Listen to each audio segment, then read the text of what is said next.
ร้านบินลมชมสะพานนะร้านสวยเนาะ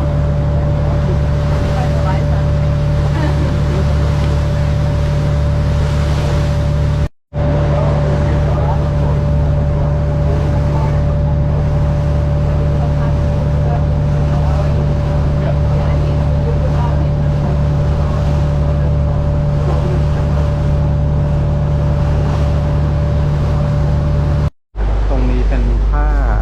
ระอาทิตย์นะครับตรงนี้จะเป็นจุดเริ่มต้นของเรือดาดฟ้านะครับ40 บาทนะเรือท่องเที่ยวนะครับ